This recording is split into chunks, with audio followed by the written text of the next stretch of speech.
नमस्कार, मैं प्रवीण गौतम।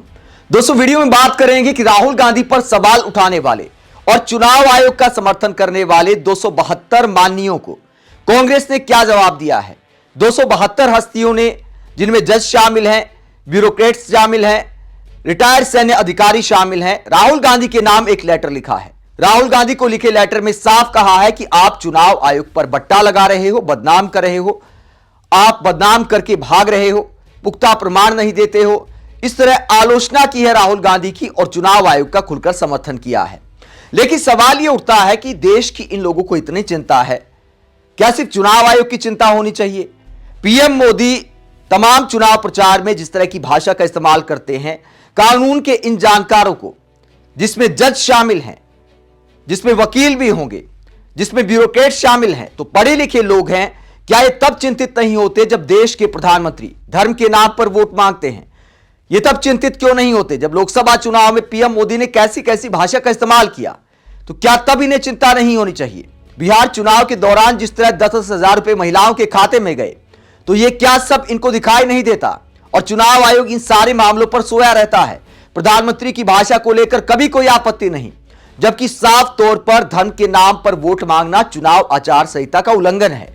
लेकिन देश की संवैधानिक संस्थाओं के लिए चिंतित इन सारे सम्मानित लोगों को प्रधानमंत्री की भाषा बिल्कुल दिखाई नहीं देती, चुनाव आयोग की चुप्पी बिल्कुल दिखाई नहीं देती।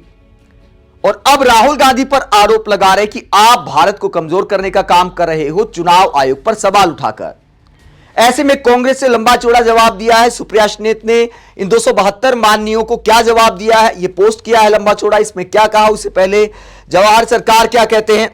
पूर्व राज्यसभा सांसद और पूर्व वरिष्ठ पत्रकार जवाहर सरकार कहते हैं, यह देखकर हैरानी हुई कि 272 पूर्व न्यायाधीश, पूर्व सिविल सेवक, पूर्व आईएफएस अधिकारी और पूर्व सैन्य अधिकारी राहुल द्वारा चुनाव आयोग को कमजोर करने के प्रयास का आरोप लगाते हुए और आलोचना करते हुए पत्र जारी कर रहे हैं।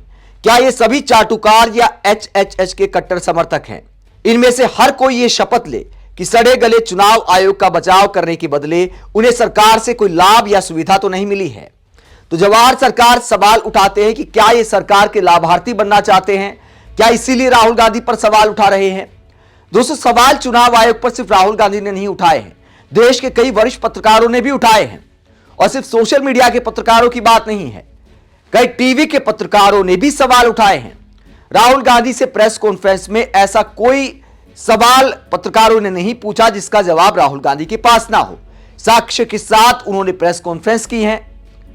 चुनाव आयोग ने क्या उनको जवाब दिया? जब हरियाणा फाइल्स उन्होंने खोली तो चुनाव आयोग ने क्या तार्किक जवाब दिया? क्या ब्राजील की मॉडल की जो फोटो लगी थी वो झूठी बात है या सच्ची बात है? चुनाव आयोग साफ ही कर देता कि भैया गलती से लग गई। एक महिला की फोटो पर अगर 100 वोट बनने का आरोप राहुल गांधी लगा रहे हैं, फोटो दिखा रहे हैं सामने, तो चुनाव आयोग को उसी अंदाज में जवाब देना चाहिए था। प्रेस कॉन्फ्रेंस करके जवाब दे देता चुनाव आयोग। 272 हस्तियों को ऐसे राहुल गांधी को लेटर लिखने की जरूरत क्या पड़ती? तो क्या इन 272 हस्तियों को यह सब पता नहीं है? क्या बिहार में बिल्कुल फर्जी वोट नहीं बने हैं?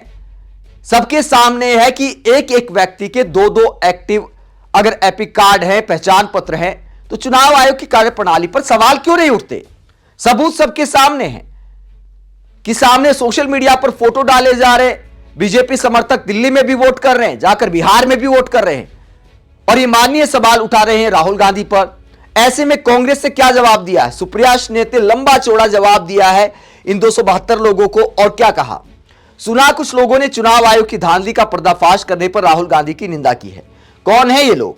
140 करोड़ के देश में ये 272 लोग कितने प्रतिष्ठित हैं ये तो नहीं पता, लेकिन बीजेपी रोजगार एक्सचेंज में आवेदन करता जरूर है। वरना वोट चोरी के इतने सारे सबूत देखकर भी आंखों पर पट्टी बांधना और उल्टी बात करने वालों में कोई भी पूर्व चुनाव आयुक्त क्यों नहीं है? पुलिस वाले कानून व्यवस्था पर बात नहीं कर रहे, पूर्व उच्चायुक्त फेल्ड विदेश नीति पर नहीं बोल रहे हैं, रो वाले पहलगाम से लेकर दिल्ली बम ब्लास्ट की विफल इंटेलिजेंस पर नहीं बोल रहे हैं, लेकिन सब के सब चुनाव आयोग की पैरवी कर रहे हैं। तो जो रिटायर्ड अधिकारी हैं, जिन्होंने अलग अलग महकमों में काम किया है, वो उस क्षेत्र में नहीं बोल रहे, चुनाव आयोग पर बोल रहे हैं। ये सुप्रिया श्रीनेत सवाल उठा रही है कि आखिरकार इसका राज क्या है? ये सारे लोग चुनाव आयोग को लेकर ही क्यों चिंतित हैं, जबकि देश में और भी बहुत सारी चिंता के विषय हैं। आगे सुप्रिया श्रीनेत कहती हैं इन लोगों में कितनों के अंदर हिम्मत है कि फर्जी पते, फेक आईडी, फर्जी फोटो, एक छोटे से घर में सैकड़ों लोगों के रजिस्टर होने पर सवाल उठाएं? इनमें से कितनों की हिम्मत है यह पूछने की कि चुनाव के बीचों बीच सरकार पैसे बांटती रही और चुनाव आयोग मूक दर्शक बना क्यों रहा? इनमें से कितनों की हिम्मत है कि चुनाव आयोग की संदिग्ध भूमिका पर सवाल पूछ सके? इनमें से कितनों की हिम्मत है कि बीजेपी के नेताओं की अलग अलग जगहों पर एक से ज्यादा वोट डालने पर सवाल उठाए? असलियत तो यह है कि 2014 से पहले जिम्मेदार प्रतिष्ठित नागरिक चुनी हुई सरकार से सवाल पूछते थे। आखिर जिसके पास सत्ता, संसाधन, संस्थाएं हैं, सवाल भी तो उन्हीं से होगा। लेकिन अब सवालों के घेरे में वो व्यक्ति है जो इस देश के लोकतंत्र की धज्जियां उड़ने के खिलाफ मजबूती से लड़ रहा है। और मीडिया वाले चरण चुमकों का तो क्या ही कहना, ये तो नरेंद्र मोदी के दिन को रात कहने पर सीआर की तरह हुआ हुआ करना शुरू कर देते हैं। तो सुप्रिया अश्नेत उन 272 लोगों से सवाल पूछती हैं कि देश के सामने इतने सारे सवाल हैं, क्या आप कभी सरकार से सवाल करने की हिम्मत कर सकते हैं? विपक्ष से सवाल पूछना आसान है। पूर्व सरकारों में सवाल सिर्फ सरकार से पूछे जाते थे। अमिताभ बच्चन, जूही चावला, अनुपम खेर, तमाम देश की हस्तियां सरकार से सवाल करती थी। आज सरकार की बजाय विपक्ष से सवाल किए जाते हैं। आप 272 हस्तियों को कांग्रेस के ऐसे जवाब पर क्या सोचते हैं? कमेंट बॉक्स में अपनी राय जरूर दें। साथ ही चैनल को सब्सक्राइब भी करें। नमस्कार।